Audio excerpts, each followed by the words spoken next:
अस्सलाम वालेकुम, कैसे हैं आप सब। आज एजेयू की मम्मा की तरफ से आपको वेलकम कहते हैं क्योंकि आज का व्लॉग हम ईद मिलन पार्टी की प्रेपरेशन पे बना रहे हैं। तो उसके लिए मेरे बच्चों ने कर दिया है मुझे बिजी। ये पता नहीं आपको अच्छा लगे या बुरा लगे कि हम होटलिंग से होममेड चीज़ों को ज़्यादा प्रेफरेंस देते हैं। इसीलिए मैंने अपने बच्चों को अपने हाथ का ही आदी किया है, यानी उन्हें हर चीज़ घर में बना के खिलाती हूँ। इसलिए आज खासी बिजी हो गई क्योंकि तीनों की फरमाइश ही डिफरेंट थी। एक ने फरमाइश की केक की, दूसरे ने पिज़्ज़े की और तीसरे ने मकरोनी की। तो फिर चलें स्टार्ट कर लिया है मैंने काम करना, और बिल्कुल परफेक्ट और एक्यूरेट केक ज़बरदस्त सा तैयार कर लिया है। ये आप देख सकते हैं, इसमें जो सुराख आपको नज़र आ रहे हैं ना, इसकी परफेक्ट बेकिंग का सबूत है। तो वैसे भी ये देखें, बहुत ही सॉफ्ट और नरम सा केक है। इसको बहुत आसान तरीके से हमने प्रिपेयर किया है। अगर आप इसको रेसिपी चाहते होंगे तो फिर हम आपसे शेयर कर देंगे। थोड़ा टाइम कम था इसलिए हमने जल्दी से इसे जूसर मशीन में तमाम इंग्रेडिएंट्स को ऐड करके उसे ब्लेंड किया, और ब्लेंड करने के बाद सांचे में डाल के हमने 180 डिग्री सेंटीग्रेड पे ओवन में इसे बेक कर लिया। तो अब इसको हमने कटिंग कर लिया है। कटिंग करने के बाद इसे हम सॉफ्ट करने के लिए मज़ीद, क्योंकि क्रीम लगाना है तो केक बहुत ही सॉफ्ट होना चाहिए, तो हमने 2 से 3 चम्मच हाफ कप पानी में मिक्स किए हैं और चीनी का शीरा सा बना के इसके ऊपर केक पे थोड़ा-थोड़ा डाल देंगे।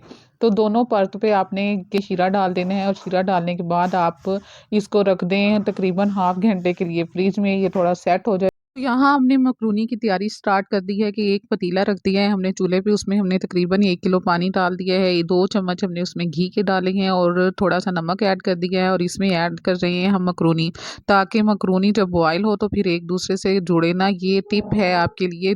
घी इसीलिए डालते हैं कि घी डालने से मकरूनी एक दूसरे के साथ जुड़ती नहीं है।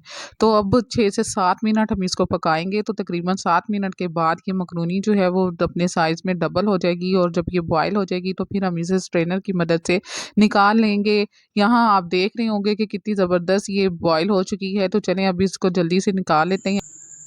तो ये चिकन हमने मैरिनेट कर लिया है। इसमें हमने 2 चम्मच रेड चिली साल्ट डाल दिया है, तकरीबन 1 चम्मच आप अपनी मर्ज़ी के मुताबिक ऐड कर सकते हैं। हल्दी डाली है, गरम मसाला ऐड कर दिया है, और इसको हम मिक्स कर लेते हैं। 2 चम्मच सोया सॉस और 2 चम्मच ही इसमें सिरका ऐड कर देंगे।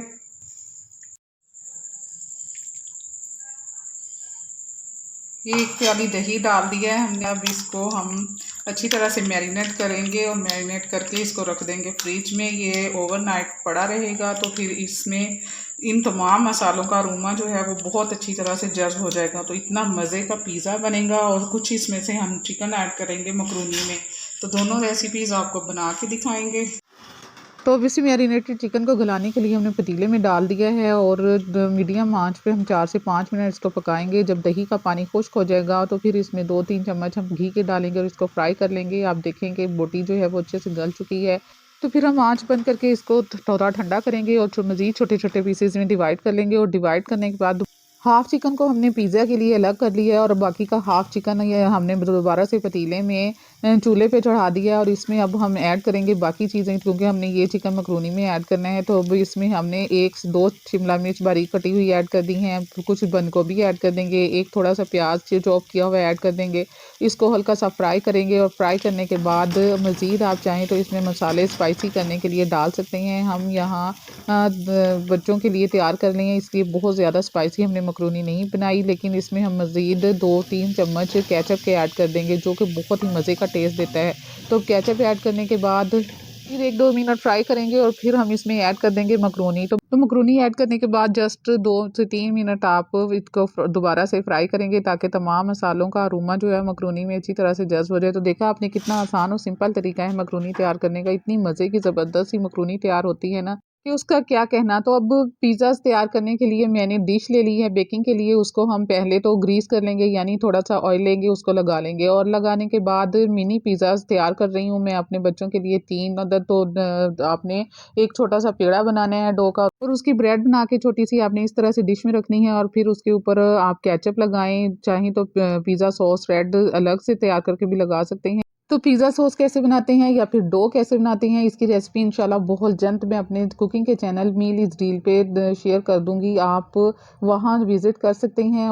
जिसका लिंक नीचे डिस्क्रिप्शन में मैं शेयर कर दूंगी। तो चलें अब जो पिज़्ज़ा सॉस यानी टोमेटो केचप हमने लगा दिया है तमाम ब्रेड पे, और अब इस पे हम चिकन अप्लाई कर देते हैं, यानी जो मैरिनेट किया हुआ चिकन हमने फ्राई किया था उसको रखेंगे, जिसकी मिकदार आपकी मर्जी पे डिपेंड है कि आप बहुत ज़्यादा चिकन की भंबार चाहते हैं या फिर कम इस्तेमाल करना चाहते हैं। तो चलें अब चिकन लगा दिया है, अब हमने ये वाइट सॉस तैयार कर रखी है, वाइट सॉस अप्लाई कर देंगे चिकन के ऊपर, और फिर इस पे हम शिमला मिर्च और प्याज और टमाटर ऐड करके इसको थोड़ा कलरफुल करेंगे ताकि देखने में भी बहुत खूबसूरत लगे। टेस्ट में तो ये होगा ही इंशाल्लाह बहुत बेलाजवाब। तो चलें अब तमाम गार्निशिंग इसकी कर ली है, लास्ट में हम फिर से कुछ टमाटो केचप और वाइट सॉस ऐड कर देंगे। वाइट सॉस ऐड करने की वजह से आपको इसमें चीज़ ऐड करने की ज़रूरत नहीं पड़ेगी, क्योंकि इतनी मज़े की ये वाइट सॉस है कि यूँ लगता है जैसे आपने चीज़ ऐड किया हो। तो बिना चीज़ के ये मज़ेदार ज़बरदस्त से मिनी पिज़्ज़ाज़ हम बना रहे हैं, और इसको बेक करेंगे हम तकरीबन 180 डिग्री सेंटीग्रेड पर ओवन में तकरीबन 15 मिनट। लेकिन उससे पहले आप ऊपर पेपरिका पाउडर और ओरिगेनो डालना मत भूलिएगा। तो मैंने भी थोड़ी सी डाल दी है। अब चलें तैयार है, इनको बेक करते हैं। तो कैसी लगी आपको ये रेसिपी कमेंट में ज़रूर बताइएगा कि पिज़्ज़ाज़ आप कैसे लगे। तो ये बेक हो चुके हैं, हमने 15 मिनट के बाद पिज़्ज़ाज़ को निकाल लिया है। तो देखें आप कितना खूबसूरत कलर है और कितनी खूबसूरत इसकी लुक है, और देखने में और खाने में भी बहुत ही मज़े के और ज़बरदस्त से हैं। तो फिर अब बाकी रह गया था केक, जिसको प्रिपेयर करना था, यानी जिसे क्रीम लगानी थी। तो क्रीम प्रीप करने के बाद जल्दी से मैंने दोनों परतों पे क्रीम लगाई, एक परत पे लगा के दूसरे परत को ऊपर रखा, और फिर उसके डेकोरेशन करने के लिए मैंने कोन ले ली एक डिज़ाइन की, और फिर उसके साथ मैंने सिंपल सी डेकोरेशन की, क्योंकि रात बहुत हो चुकी थी, बहुत थक चुकी थी मैं। मन तो कर रहा था कि बाकी का काम चलें सुबह कर लूँगी, लेकिन सुबह टाइम नहीं मिलना था, क्योंकि बच्चों को नहलाना धुलाना था और उन्हें तैयार करके स्कूल भेजना था। उनका पार्टी टाइम 8 ओ क्लॉक था।